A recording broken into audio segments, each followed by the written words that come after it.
ومن أحسن قولا ممن دعا إلى الله وعمل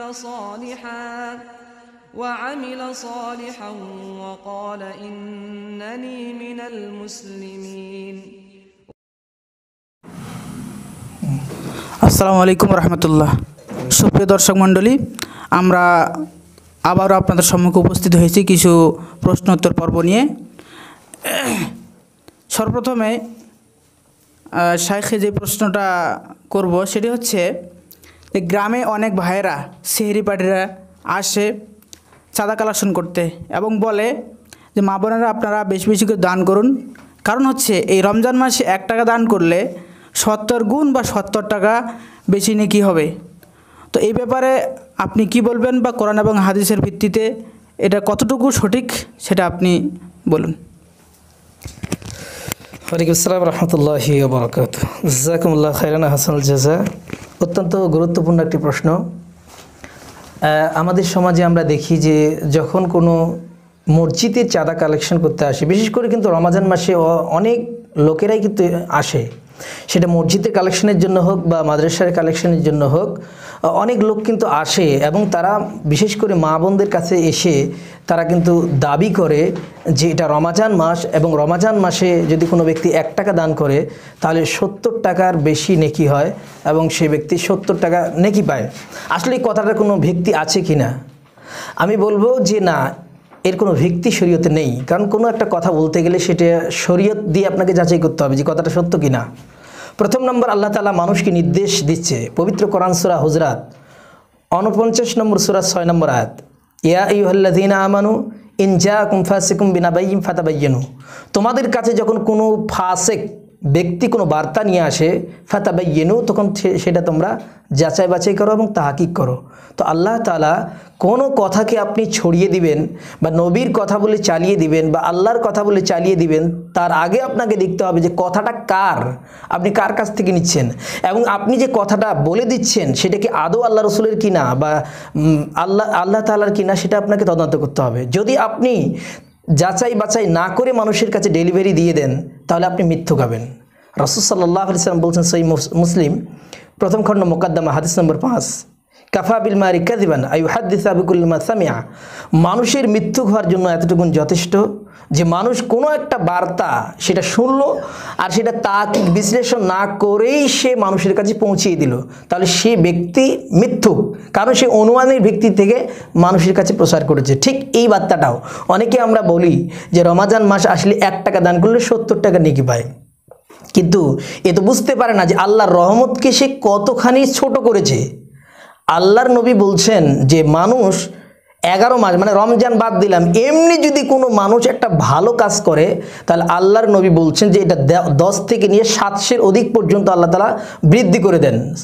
সহিহ বুখারী প্রথম খণ্ড হাদিস নম্বর 1904 এবং এছাড়াও সহিহ মুসলিম হাদিস নম্বর 1191 এবং সুনানে নাসাই হাদিস নম্বর 2217 নম্বর হাদিস এবং সুনানে ইবনে মাজাহ হাদিস নম্বর 1638 এবং মিশকাতুল মাসাবি প্রথম খণ্ড কিতাবুস সাওম হাদিস নম্বর 1949 নম্বর হাদিস। এখানে আবু হুরায়রা রাদিয়াল্লাহু তাআলা তিনি বলছেন, কুল্লু আমাল ইবনে আদম ইউযাফিল হাসানাতি বিআশরি আমসালিহা। প্রত্যেকটি আদম সন্তানের নেক আমলগুলিকে আল্লাহ তাআলা 10 থেকে নিয়ে 700 গুণ পর্যন্ত বৃদ্ধি করে দেয়। তাহলে এখানে লক্ষণীয় বিষয় হচ্ছে যে আপনি রমজান বাদ দিয়ে অন্য কোনো মাসে যদি আপনি 1 টাকাও দান করেন তাহলে এর বেনিফিট আপনি পাচ্ছেন 10 থেকে নিয়ে 700 গুণ পর্যন্ত। এটা এমনি সময়, তাহলে 1 টাকা দিলে অন্য মাসে 10 থেকে নিয়ে 700 হয়, আর আপনি রমজান মাসে 1 টাকা দিচ্ছেন 70 টাকা হয়। তাহলে এই মৌলবি বা আপনার কাছে যে সাহায্য চাইছে সে আল্লাহর রহমত থেকে আপনাকে মাইনাস করে দিচ্ছে। আপনি কি ভাবছেন? আপনি তো এর থেকে কোটি কোটির গুণ নাকি বেশি পাবেন 1 টাকা দান করলে। এটা গেল রমাজানের বাহিরে, কিন্তু রমাজান মাসে কি এটা আল্লাহ তাআলা হাদিসে কুদসিতে বলছেন, ফাইন্না সিয়াম ফাইন্নাউ লি ওয়া আনা আজজি বিহি। আর সিয়ামটা আমার জন্যে আর এর প্রতিদান স্বয়ং আমি দিব। এখানে 10ও নেই 700 নেই, আল্লাহ তাআলা কত দিবেন এটা মানুষের ধারণার বাহিরে। এতক্ষণ আল্লাহ তাআলা একটা গ্রেট মার্ক ভাগ করে দিয়েছিল যে মানুষ একটা সৎ কাজ করলে 10 থেকে নিয়ে 700 গুণ পর্যন্ত পায়। আর রমাজান মাসের কোনো ভাগ নেই, সীমাহীন নেকি আপনাকে এক থেকে নিয়ে যে কত নেকি দিতে পারেন এটা মানুষ পরিকল্পনা করতে পারে না। দাতা যখন স্বয়ং মানুষকে দেয় তখন তার মধ্যে কোনো কার্পণ্য থাকে না। আর যখন আমি কারো মাধ্যম দিয়ে দিব, ধরেন যে আমাদের মুখ্যমন্ত্রী সে যদি কোনো টাকা বরাদ্দ করে কোনো রাস্তা করার জন্য 5 লাখ টাকা স্যাংশন হয়, সেখানে যদি পঞ্চায়েতের মাধ্যমে সেই কাজটা হয় তাহলে নেতা এবং মন্ত্রীর কাছে অনেক টাকা, বা আপনার মেম্বার আপনার যে নেতা আছে তার পকেটেও কিন্তু কিছু টাকা ঢুকে যায়, সেখানে কিন্তু সে কার্পণ্য করে। কিন্তু আল্লাহ বলছেন যে এতদিন পর্যন্ত যত ইবাদত ছিল সমস্ত ইবাদত কিন্তু ফেরেশতাদের হাত দিয়ে আমি লিপিবদ্ধ করতাম, কিন্তু রমাজান মাস এটা আমার জন্য, আর এর প্রতিদান সহ আমি দিব। এখানে 10ও নেই 700ও নেই, কত নেকি দিবেন এটা আল্লাহ তাআলা ভালো জানেন। অতএব মানুষ যেই কথাটা বলছে এটা ভিত্তিহীন কথা, এর শরীয়তে কোনো অস্তিত্ব নেই। এবং আমি তাদেরকে বিশেষ করে ওসিয়ত করব যে আপনারা যারা এই কথা ছড়াচ্ছেন, আপনারা এটা আল্লাহর নবীর নামে মিথ্যা কথা বলছেন, আপনাকে সতর্ক হওয়া উচিত। কারণ আল্লাহ রাসূল সাল্লাল্লাহু আলাইহি ওয়াসাল্লাম বলছেন, আমার নামে যদি কোনো ব্যক্তি মিথ্যা কথা চালিয়ে দেয় তাহলে তার থাকার জায়গা জাহান্নাম। সহিহ বুখারী প্রথম খণ্ড হাদিস নম্বর 3461।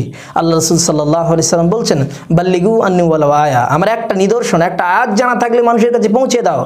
হাদিসু আন বানি ইসরাঈল ওয়ালা হারাজ, বানি ইসরাইলের কাহিনী, বানি ইসরাইলের ঘটনা যদি বর্ণনা করো তাতে কোনো দোষ নেই। তবে শুনে রেখো, মান কাযাবা আলাইয়া মুতাআম্মিদান ফালিয়াতাবাওয়া মাকাদাহু মিনান নার, কোনো ব্যক্তি যদি আমার নামে কোনো ঘটনা, আমার নামে কোনো কথা মিথ্যা রটনা করে দেয়, আমি বলিনি তারপরেও আমার নাম দিয়ে চালিয়ে দিয়েছে, সে যেন তার থাকার জায়গা জাহান্নামে করে নেয়। অতএব এর কোনো ভিত্তি নেই। ইনশাআল্লাহ আপনি যদি 1 টাকাও রমজান মাসে দান করেন তাহলে তার কত নেকি দিবে এটা মানুষ জানেন, আল্লাহ স্বয়ং নেকি দিবে। আমরা যেন এই বিভ্রান্তিকর কথা থেকে নিজেকে বিরত রাখি এবং আমরা বেশি বেশি করে রমজান মাসে দান করি এবং নিজের সওয়াবের ভাগীদার হই এবং নিজ হাতে আল্লাহ তাআলা নেকি দিবেন এটা বিশ্বাস করে আমরা রমজান মাসে বেশি করে দান করব। কারণ এই মাসে আল্লাহ তাআলা, আল্লাহর নবী সাল্লাল্লাহু আলাইহি ওয়াসাল্লাম বেশি করে দান করতেন, সীমাহীনভাবে তিনি দান করতেন, এমনভাবে যে পূর্ব দিগন্তের মৃদু বাতাস যেভাবে, নির্মল বাতাস যেভাবে বয়ে সেভাবেই কিন্তু আল্লাহ রাসূল দান করতেন। আল্লাহ তাআলা আমাদেরকে বোঝার তৌফিক দান করুন, আমিন।